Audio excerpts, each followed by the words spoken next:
Bonjour à tous, c'est Pierre, je suis très heureux de vous retrouver aujourd'hui pour une nouvelle vidéo où je voulais aborder avec vous 5 indicateurs clés à suivre qui nous montrent qu'aujourd'hui les marchés sont très fortement valorisés, mais aussi que les investisseurs sont particulièrement accommodants et ne prennent plus en compte les risques qui sont liés à nos marchés. Il y a certainement des indicateurs que vous connaîtrez déjà, mais c'est toujours bon de se rafraîchir un petit peu la mémoire et de voir où on en est exactement maintenant, donc c'est-à-dire à la mi-janvier 2020, et surtout de faire ensemble le point, la conclusion de ce que cela signifie et ce que ça peut laisser transparaître pour la suite des marchés financiers en 2020. Ok, tout de suite, le premier indicateur que je voulais vous présenter, je vous l'ai déjà présenté dans une vidéo précédente, c'est le Buffett Indicator, donc créé par Warren Buffett, qui en fait reprend la capitalisation totale des sociétés donc américaines sur le PIB total américain. Lui, il tient beaucoup compte apparemment de cet indicateur-là pour avoir conscience des niveaux de valorisation du marché des sociétés par rapport à un produit donc brut qui est créé par ces mêmes sociétés principalement. Donc vous voyez sur ce graphique qu'on est aujourd'hui sur des niveaux qui sont proches des niveaux des années 2000.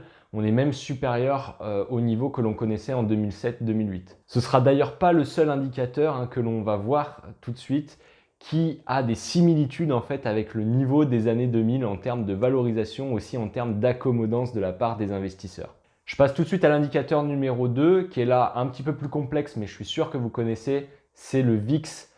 Le VIX qui en ce moment nous montre que les marchés sont très peu volatiles, en tout cas s'attendent à une volatilité très faible. Parce que effectivement le VIX représente ce qu'on appelle la volatilité implicite, ça veut dire pas la volatilité réalisée par le marché, mais la volatilité que le marché pense qu'il va y avoir dans le futur. En l'occurrence, aujourd'hui, on est sur des niveaux qui sont très faibles, aux alentours de 12, 13. C'est pas le plus bas, on est déjà allé sur des niveaux de 9, mais dans tous les cas, d'habitude, sur un marché, on va dire, classique, on est plutôt sur des niveaux de 15-18% de volatilité. Donc juste pour rappel, cet indice du VIX, il est calculé en faisant la moyenne de la volatilité implicite, donc des options call, et des options put sur le S&P 500. C'est-à-dire la volatilité dont les vendeurs de call et de put s'attendent à avoir sur le futur. Ce que nous laisse transparaître donc cet indicateur, c'est que le marché est en fait très complaisant. On est sur une volatilité très basse aujourd'hui et il s'attend à ce que cela continue encore pour les prochaines échéances d'options. Le problème quand on a une volatilité très basse, c'est qu'au moment où la volatilité donc réelle du marché commence à remonter, tout de suite les primes de risque augmentent de manière très forte puisque personne n'était acheteur de la volatilité à ce moment-là. Et d'un seul coup, on voit des flux acheteurs qui reviennent sur la volatilité, ce qui a tendance à accentuer finalement la volatilité sur les marchés, donc la volatilité réalisée. Et pour rappel, la volatilité, elle se nourrit essentiellement dans des marchés baissiers, dans des mouvements baissiers. Le troisième indicateur que je souhaite aborder tout de suite avec vous, c'est le put-call ratio. Donc là aussi, on travaille sur les options et cet indicateur nous montre si le marché est plutôt acheteur de put ou acheteur de call. En ce moment, ce put-call ratio, il est à un niveau très faible. Ça veut dire qu'il y a beaucoup d'acheteurs de call par rapport aux acheteurs de put. Donc, ça veut dire qu'il y a beaucoup de personnes qui pensent que le marché va continuer de progresser plutôt que des personnes qui pensent que le marché va baisser. Voire même, il y a moins de personnes qui cherchent à se couvrir contre les baisses de marché. Et là aussi, ça peut être particulièrement dangereux parce que quand on a les mouvements de baisse qui commencent à s'accentuer, tout le monde en fait va vouloir aller acheter des puts pour se couvrir de la baisse qui est en train de se produire. Donc là, en fait, ce put-call ratio, il donne un aperçu de ce que le VIX nous donne déjà. C'est-à-dire qu'on a un marché qui est très complaisant, pour lui tout va bien et il n'y a pas à se couvrir de risques à venir. Là aussi, c'est un bon indicateur pour nous parce que quand on n'a personne finalement qui est acheteur de protection, c'est exactement le moment où nous, ça va nous intéresser d'aller nous protéger. Déjà parce que les protections sont pas chères, c'est la loi de l'offre et la demande, donc plus personne ne veut acheter des puts, donc les puts sont très peu chers. Et ça se vérifie aussi par rapport à la volatilité intrinsèque dont je vous parlais tout à l'heure concernant le VIX. La volatilité étant très faible et rentre donc dans le prix de cette option, forcément les puts sont moins chers. Il y a un indicateur qui est super intéressant donc, que je souhaitais vous montrer qui découle en fait de ce put-call ratio. C'est un indicateur qui a été fait par une société qui s'appelle Sentiment Trader et c'est un indice de spéculation sur les options. Et là aussi, on retourne sur un niveau des années 2000. Donc là encore, une similitude par rapport au Buffett indice que je vous montrais tout à l'heure. Donc là, comme vous pouvez le voir sur ce graphique, on est sur un niveau qui commence à être très très élevé. Donc c'est le plus haut niveau depuis les années 2000. Et en 2000, c'était le marché en fait, le plus euphorique de l'histoire des marchés financiers. Donc la semaine dernière, au moment où j'enregistre cette vidéo, donc là, on est le 18 janvier, donc la semaine juste avant, on a eu 21,6 millions d'options call, donc ça veut dire de gens qui pensent que le marché va progresser, qui ont été achetés. Et en fait, c'est la plus grosse taille de position qui n'a jamais été achetée en termes d'options call. Donc ça veut dire de paris sur le fait que le marché va continuer de progresser. Pour rappel, on est sur des plus hauts historiques en ce moment, hein, que ce soit le CAC 40 dividendes réinvestis ou le S&P 500 aux États-Unis, le Nasdaq, c'est pareil. Tout le monde est au plus haut et on a un marché qui pense qu'on va continuer encore de progresser. Là aussi, pour rappel, dans une dégradation globale de l'environnement économique. Donc le VIX plus le put-call ratio me donne le quatrième indicateur qui est le Fear and Greed Index qui est calculé par CNBC. Donc ce Fear and Greed Index, si on devait traduire, c'est l'indice de la peur et de la cupidité. Et il s'appuie donc sur le VIX, sur le ratio put-call, aussi sur d'autres éléments comme le momentum de marché et la force de marché. Alors qu'est-ce que le momentum de marché? Eh bien, c'est le niveau du S&P 500 comparé à sa moyenne des 125 derniers jours, des 125 dernières séances. Donc, est-ce qu'on est dans un momentum fort aujourd'hui? Oui, c'est assez facile puisqu'on est sur un plus haut historique. La force du marché, c'est le nombre d'actions qui atteignent un plus haut ou un plus bas sur les 52 dernières semaines. Et aujourd'hui, on est vraiment sur un maximum, hein, sur la dernière année, où on a beaucoup de sociétés qui vont battre des records historiques, donc qui sont sur des plus hauts. Tout ça, ça se rejoint, ça semble assez logique. Il y a un autre indicateur aussi qui compose en fait ce Fear and Greed Index qui est assez intéressant, c'est la demande sur les junk bonds, donc vraiment la dette qui est peu désirable. Et aujourd'hui, elle est à un plus haut par rapport à la demande de dette plutôt saine finalement. Et on voit que le spread, c'est-à-dire la différence de rémunération entre les junk bonds et la dette qui est saine, c'est considérablement réduit. Évidemment, le marché cherche du rendement et en fait met un petit peu de côté la qualité des actifs qu'il achète pour aller favoriser le rendement. Donc ce Fear and Greed Index, il est dans le vert extrême depuis des mois et des mois. Donc ça veut dire en gros ce qu'ils appellent Extreme Greed, donc la cupidité extrême. On voit que le marché, encore une fois, est très acheteur et n'anticipe pas du tout des complications potentielles. Le cinquième et dernier indicateur, qui est là vraiment très intéressant, il y a beaucoup de notes de recherche que j'ai vues cette dernière semaine qui reprennent ce graphique-là, cet indicateur, qui nous présente en fait la capitalisation des 5 premières actions du S&P 500 comparée au pourcentage du résultat net qu'elles représentent. Et là aussi, on voit qu'il y a une différence en fait, que ça se creuse. Et encore une fois, on rejoint des niveaux des années 2000. Donc, en fait, on paye très cher finalement les 5 premières capitalisations du S&P 500 par rapport toujours à leur résultat net. On compare toujours la capitalisation par rapport à ce que rapporte l'action, ce que rapporte la société. Donc, il y a un commentaire de Saxo Bank que j'ai pu lire qui est particulièrement intéressant concernant ce graphique et donc je voulais vous partager ce commentaire. J'ai noté tout ça pour être sûr de ne rien oublier. Donc Saxo Bank, ils disent par rapport à ce graphique-là que l'augmentation rapide des grandes valeurs technologiques américaines a catapulté les 5 plus grandes valeurs en termes de capitalisation pour atteindre un poids d'indice de 18%. Donc c'est quand même incroyable, sur 500 sociétés, vous en avez 5 qui représentent 18% de l'indice. Donc c'est le niveau le plus haut observé sur le S&P 500 sur les 25 dernières années. Un risque accru de concentration est un signe clair d'augmentation de la fragilité et le système se déstabilise. C'est historiquement une recette pour des mouvements violents. Cela devrait certainement être sur le radar des investisseurs. En gros, Saxo Bank prévient que les investisseurs ne prennent pas assez en compte ces grandes valorisations. Le marché ne sait plus quoi acheter et c'est surtout plus à quel prix en fait l'acheter.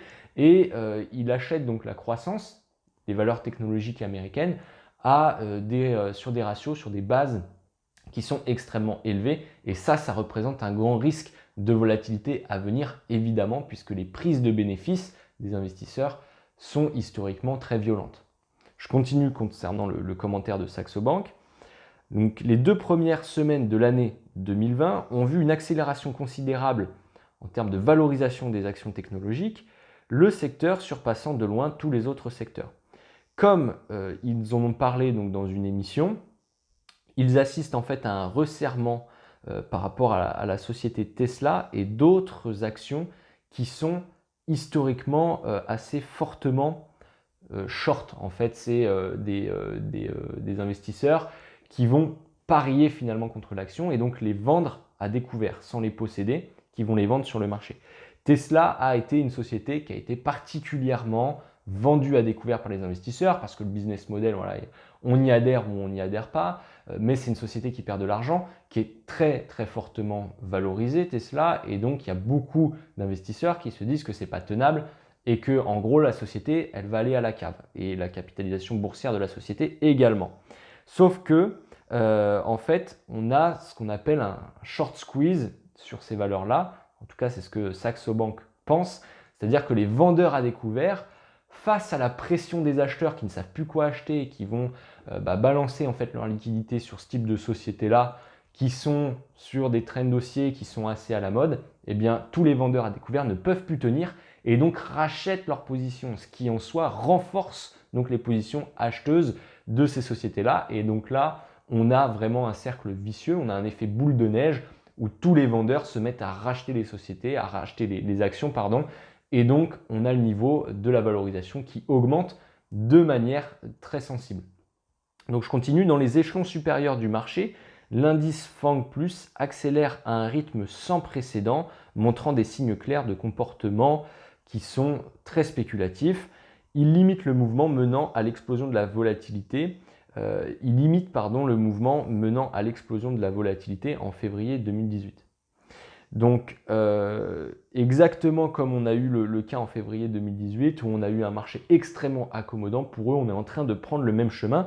Donc là, je ne suis pas allé plus loin dans l'explication de Saxo Bank, mais eux pensent qu'en fait, sur l'année 2020, on va avoir une année extrêmement volatile et qu'à très court terme, on se dirige vers de vraies prises de bénéfices de la part du marché, même si globalement, sur l'année 2020, ils sont plutôt haussiers, mais apparemment, on devrait connaître des trous d'air vraiment violents là dans les prochaines semaines. C'est ce que pense Saxo Bank. Donc, pour en terminer sur ces indicateurs, les 5 indicateurs que je vous ai présentés, je voulais vous apporter une conclusion maintenant, ce que ça signifie, parce que là, on a pris les indicateurs un peu de manière brute. Et ce qui est intéressant, c'est ce qu'on en découle. En fait, on a donc des marchés qui sont très complaisants. On a des investisseurs qui savent plus trop quoi acheter, qui croulent sous les liquidités. Les liquidités sont pas chères par rapport au jeu des banques centrales. Et on a certains investisseurs qui sont restés globalement assez en retrait sur 2019, qui ne savaient plus trop où se positionner. La Banque centrale américaine notamment nous a envoyé plein de faux signaux entre la fin d'année 2018 et le début d'année 2019. Donc on a beaucoup de monde qui a loupé finalement une partie de la hausse. Et là, ce qui se passe, c'est qu'on voit que ceux qui ont loupé une partie de la hausse de 2019 cherchent à ne pas louper la hausse potentielle de 2020. Et donc on a un marché qui tourne ce qu'on appelle un peu FOMO, c'est-à-dire que face à la performance du marché, se laisse griser, se laisse attraper et se dit finalement, tant pis, je vais acheter, même si c'est très cher, le marché ne fait que monter, ne connaît qu'une direction, donc je vais suivre ce mouvement-là, je vais suivre le trend haussier et je ferme un petit peu les yeux sur ce qui se passe, j'achète un petit peu de manière bête et méchante, de toute façon, c'est ce que le marché fait. Et là, c'est une erreur. Typiquement, c'est des mouvements qu'on a déjà connus dans le passé, qu'on a déjà typiquement dans les cas de bulles connus, et où les investisseurs deviennent très greedy, hein, pour reprendre donc l'indice de la peur et de la cupidité, et ne réfléchissent plus par rapport aux fondamentaux de l'économie. Et c'est là où c'est très dangereux. On a notamment des analystes qui nous disent qu'il va falloir s'habituer à cette situation actuelle que l'on a et que l'on pourrait très bien avoir des sociétés type Veolia Environnement, donc ce qu'on appelle des proxy bonds, c'est-à-dire des sociétés qui ont beaucoup de visibilité, qui ne sont pas sur des marchés de croissance, les gros paquebots typiquement, qui devraient être valorisés 40-50 fois les bénéfices dans les années à venir. Donc c'est là qu'on voit que même les analystes perdent pied avec la réalité et se disent finalement, bah, c'est pas grave, la valorisation, c'est pas grave, on n'en tient plus compte, on est dans un nouveau paradigme et il faut aller acheter, de toute façon, le marché ne fait que monter. C'est exactement le même discours qu'on avait dans les années, à la fin des années 90, donc sur la bulle des années 2000, sur les technologies, sur toute la bulle Internet, où les analystes nous disaient, de toute façon, on ne comprend pas trop le business model de ces boîtes d'Internet, mais c'est l'avenir, donc il faut l'acheter. Ok, c'est l'avenir, ça s'est avéré être le cas, mais il faut voir à quel prix on achète les choses. Acheter de la croissance, c'est bien, il faut voir à quel prix on est en train de l'acheter. C'est toujours pareil. Vous pouvez avoir une société qui fonctionne merveilleusement bien, mais on n'achète pas ça à n'importe quel prix. Donc voilà, le marché est aujourd'hui extrêmement complaisant et c'est une vraie dangerosité pour notre année 2020. Encore une fois, là, le marché, il se dit quoi? Il se dit qu'on a les banques centrales, que ce soit en Europe ou aux États-Unis, qui sont derrière. Donc globalement, pour résumer la situation, le marché se dit qu'on a un acheteur aux moyens illimités qui est là, qui balancera de toute façon les liquidités, qui achètera tout ce qu'on aura à vendre, donc qui assure la liquidité du marché et qui achètera à n'importe quel prix. La Banque centrale américaine, elle s'en fiche, hein, de la qualité du crédit, qu'on soit hautement valorisé ou non. Elle achète de manière vraiment bête et méchante et elle n'est pas là pour faire des profits. Donc là, c'est ce que le marché se dit. Et exactement comme dans les années 2007-2008, c'était la même situation. On avait une fin de cycle économique où on avait le ralentissement global de l'économie. On avait des signes de bulle qui étaient clairs sur le marché de l'immobilier américain, mais tout le monde s'en fichait parce qu'on avait une banque centrale qui soutenait la fin du cycle, qui était très accommodante. Et là, on se dit exactement la même chose. Oui, sauf que on a l'inflation qui est remontée sur les années 2007-2008, ce qui a poussé la Banque centrale américaine à revoir ses choix, à être moins accommodante, à relever les taux d'intérêt donc de manière très brutale. On connaît la suite. Donc aujourd'hui, c'est vraiment le danger que l'on a. On a une inflation qui est légèrement supérieure à 2% aux États-Unis, donc c'est pas neutre. C'est au-dessus de la cible de la Banque centrale américaine, qui est donc de 2%. C'est exactement la même chose chez nous en Europe. Et le risque, c'est qu'on ait une inflation qui redémarre de manière un peu brutale aux États-Unis. On sait qu'on a une économie qui est très cyclique aux États-Unis, que les choses vont vite. Et à ce moment-là, la Banque centrale américaine pourrait sonner la fin du jeu. Voilà, j'espère que cette vidéo vous a plu. Elle est maintenant terminée. Donc c'était une vidéo vraiment rapide sur le point des indicateurs qui étaient à regarder. Donc je vous invite à les regarder de manière assez régulière, voir comment on évolue. Et puis je vous dis à très bientôt donc pour une prochaine vidéo. À très bientôt. Ciao.